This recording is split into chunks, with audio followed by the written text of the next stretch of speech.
So today we're going to make stuffed peppers. I'm making these here in December 1st, because these are one of my favorite centerpiece dishes for the holidays, either Thanksgiving, Christmas, a holiday feast, because I don't eat any animal foods or products, so I still like a hearty centerpiece dish, and this is a great one in addition to the one I mentioned a minute ago, the lentil rice loaf. Okay, so I have my recipe here, and I like to refer to my recipe just in case, or just to be sure that I don't miss anything. So I will be looking at this as I go along. So this is a rice, basically like a rice filling inside some peppers. And I've also stuffed a delicata squash and a tomato, and I will show you that a little bit later. I already made these this morning, so I have some already done, so you'll be able to see them when they're all done.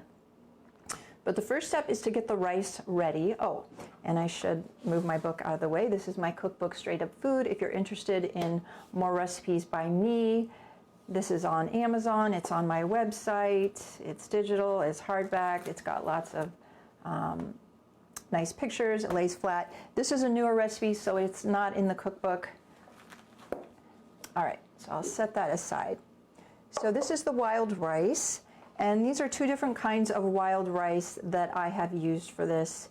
This is a Fall River wild rice, and this is the 365 whole food brand of wild rice, and this is what it looks like cooked. So this is 1 cup of wild rice and 1 3/4 cups water. You bring it to a boil, and then you let it simmer for about 45 minutes, and then you let it stand with the cover on the pot for about 10 minutes. I should have had some of this in a bowl, but you can kind of see that. When it's uncooked, it's just all black. When it cooks, it kind of lightens up a little bit. All right, so I will set these aside. And this is the pan that I cooked my rice in. It's just kind of a medium saucepan. How many quarts is it? 3 quart. This is one of my favorite. This is actually like a spaghetti pot, I think, because it's got this lid that has the little holes on the side, but this is what I used. So 1 cup rice, 1 3/4 cups water. So that's all done. That's step 1. We're going to come back to that in a little bit. But what I like to do for this dish, if you saw my picture, is I like to use a variety of different colored bell peppers. The red ones are going to be the sweetest. The green ones are going to be the least sweet. So you can, and how many do I say? So 4 medium large bell peppers. So if you want, you can do all red, you can do all green, you can do green and red for Christmas. You can do a red, an orange, a yellow, and a green. You can do whatever you want. All right, so I'm going to show you how I cut mine, and I'll show you the tomato too if you want to do that. So what you do is, this is what I do. Don't pull the stem out yet, but you can cut that off so it's not in the way. And just cut it in half, right through the middle. Oh, I should have gotten out a bowl to put my little bits in. Okay, so then just pull out the seed bulb right here.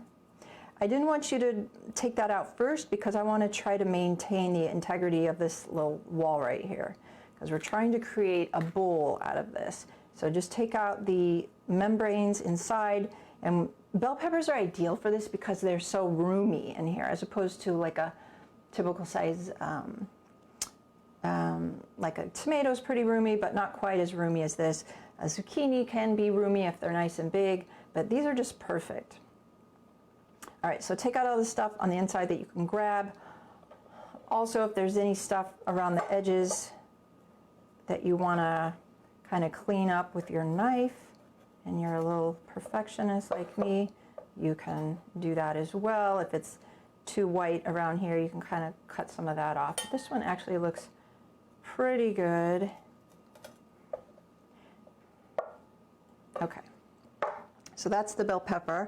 I'm not going to cut the orange one because it's exactly the same. If you do want to try a tomato, get a bigger one. This one is actually a little bit on the small side. And just cut the top off. And then get a spoon and go around the edges. Now what I learned from doing this morning and last night is you want to, with the tomatoes, you don't want to leave too thin of a wall. So don't go crazy and go too close to that wall because tomatoes are a lot more delicate than bell peppers. And then once you've gone all around, you can scrape this out. And then once you've done that first scrape out, you can kind of clean it up a little bit, but again, don't go too close. And if you want to save the inside of the tomatoes to make salad dressing or something, you can do that, or you can just discard it. Okay, so that's what the tomato looks like. So once we get these ready, we're going to put them on a baking sheet, and I will get my baking sheet here.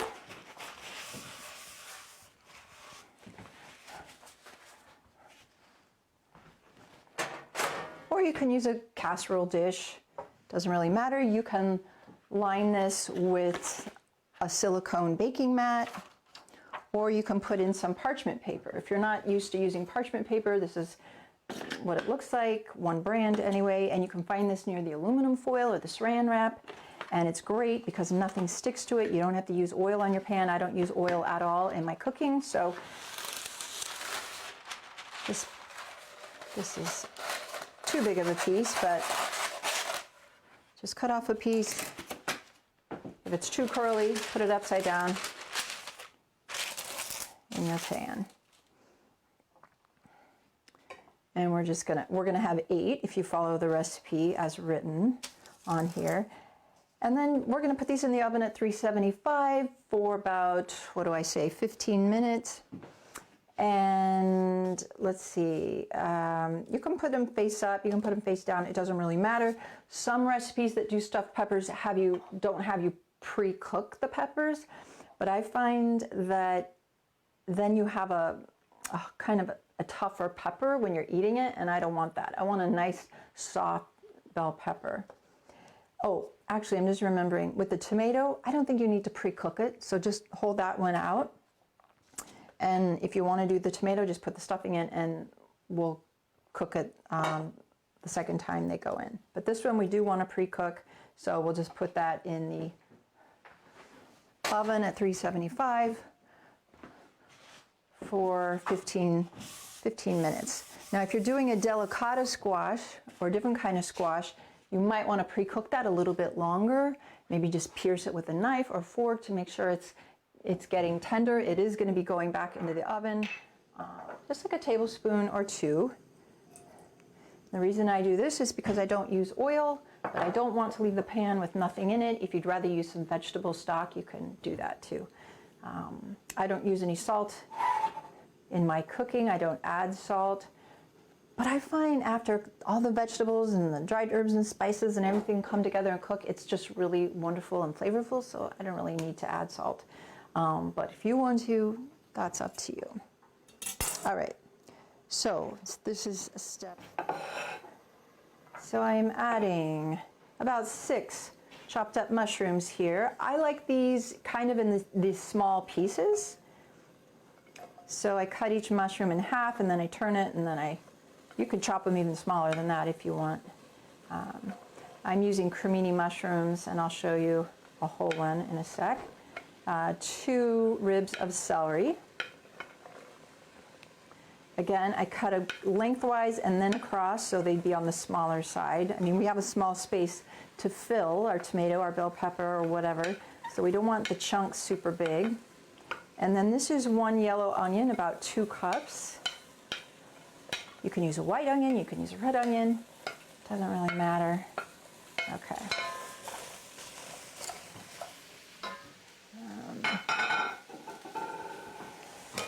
All right. Now we're going to saute this, and if it starts sticking, I have mine up kind of high. Just add a little bit of water.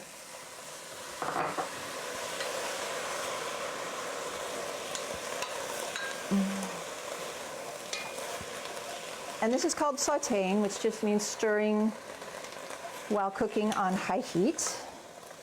So you want to keep it moving.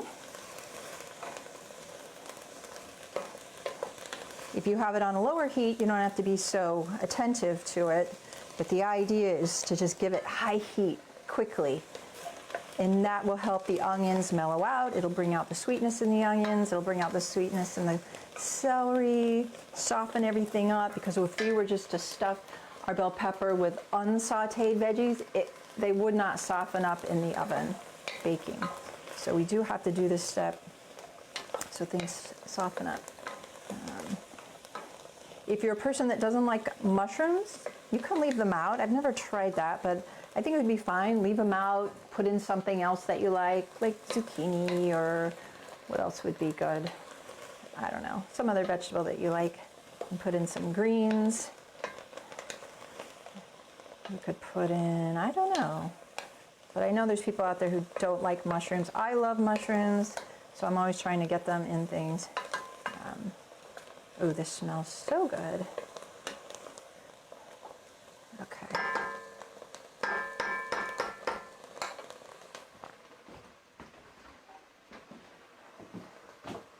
You can use any kind of mushroom that you like. I've used the good old cremini mushroom today. It's just the brown one. If you want to use white, that's fine too. And if the end is kind of funky, I usually cut it off if it's like dark brown or whatever. But then what I do, I know you can't see this as easily if it were there, cut it in half, and then cut that half in half lengthwise, and then go across. And you get those little small pieces. If you don't want to use your chef's knife, you can use, if you have a chopper that you like to use, you can do that. Okay. And you can see that I haven't added any more water to this. Yet there's water in the bottom. It's because as vegetables cook, the water inside them is released. So that is step 3. In step 4, we're going to be adding some other goodies, including this green apple, which I have not chopped yet, just because I wanted to show you how I chop it. It's not really that fascinating. Just cut it into wedges. And again, you don't want your pieces too chunky because we have a small space that we are filling, but just little, you know, little pieces like that. I'm using a green apple today. You could use a red apple. You could probably also use a pear. When we have stuffing, or, you know, in my house traditionally we add raisins to it as well as apples. So you could throw some raisins in here. I like options. But I think the green apple looks pretty. I leave the skin on mine, the peeling. You could take it off if you want, but I think it adds a nice color to the dish.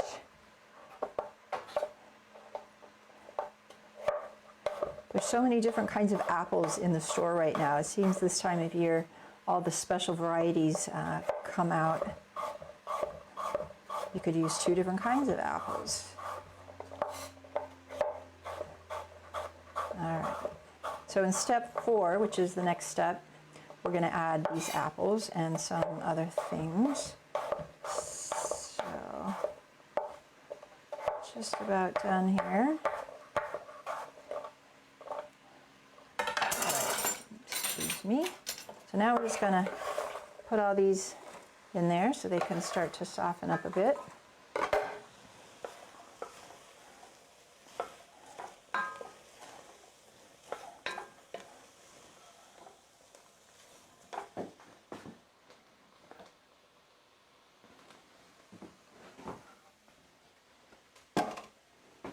All right, step 4. Oh, and we're going to add the rice here in a second, but we're going to add a 1/2 cup of chopped parsley, which I've already done. You can use curly parsley, flat Italian parsley, doesn't matter. This is the flat Italian parsley that I'm using today. We're going to add some nuts, but I have to chop them still. 2 tablespoons of granulated garlic. You can use fresh if you want. 2 tablespoons of granulated onion. And usually at this point where I add dry stuff, I just add a tiny bit of water to help that dry stuff move around. Ooh, that smells good. And yes, I did use a fresh onion as well as dried onion. And that is done in cooking just to add even more flavor.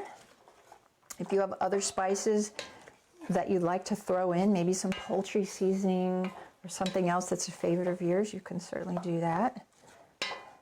I'm going to add in a 1/2 cup of orange juice. I squeezed this orange juice last night, so it's already all measured out. You could use tangerine juice, you could use apple juice.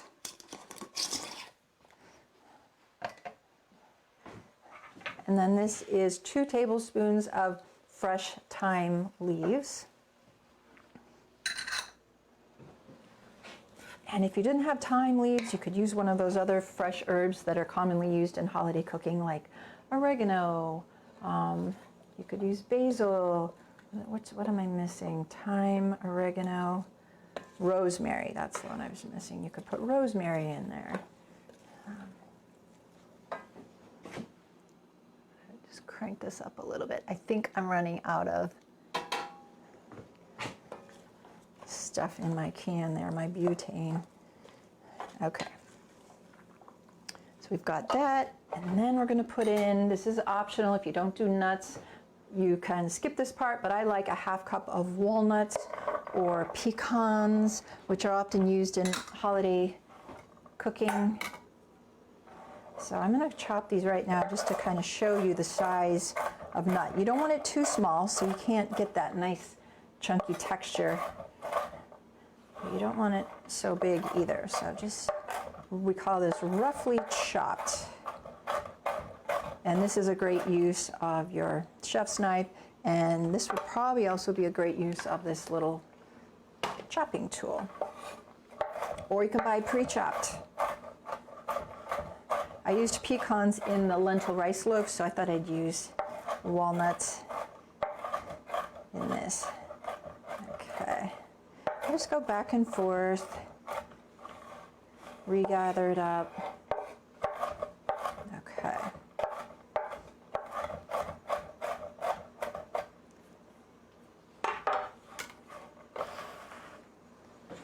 There we go. If there's another nut you would like to use, or seed, you could do that.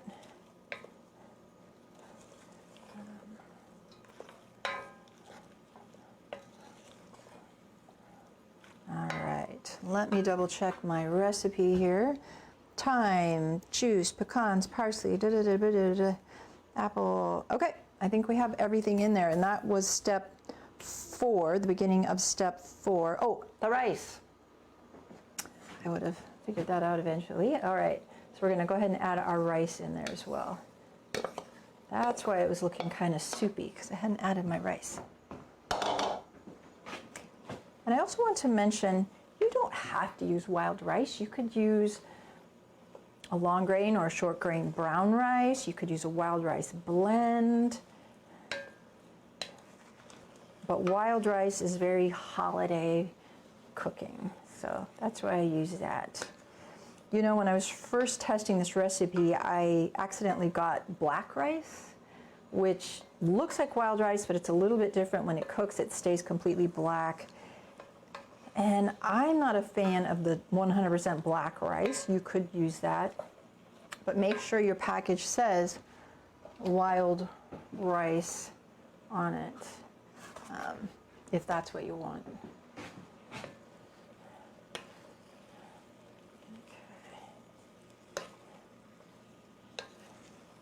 That looks good. All right, so I'm going to go ahead and turn this off. Check in on my... Okay. Here are 2 bell peppers and a delicata squash that I pre-cooked this morning. So you can see when they're pre-cooked for 15 or so minutes, they're really soft, really soft. This one isn't so soft because it's a different vegetable. It's a little denser. So what I might do, I just am experimenting with this today. What I might do for this is to cook it a little bit longer than these and just stick it with a knife to make sure it's getting tender. It is going to go back in the oven for 20 minutes, I believe. 20 minutes. So just use the scooper. I'm making a mess already. And just fill that cavity with the filling. If you want to make this rice mixture the night before, the day before, to make it easier on you, you can do that. Okay, if it starts falling out, push it back in and just give it a little push. You don't want it too loose. There's no real sauce or fat in this rice mixture, so it's not going to just stick together so well on its own. So that's why we want to give it a little push. Uh-oh, I see my cat right there. Is she going to jump up? Oh, and here she comes. Gigi. Mama's busy. She wants to see what I'm doing. Gigi is my newest cat. I have 3 cats. She's 1 year old, and she's just interested in everything. I'm going to take one of those apples off. Okay. Gigi, stay down. Could put my cats in the other room or lock them outside. Then they just scratch. They just like, what are you doing? Why are we locked outside? So I've gone to just letting them roam. And usually they do just fine. They're usually not jumping on the counter. Gigi. Uh-oh. All right, there she is. Let me finish this. Okay. So there's the delicata squash.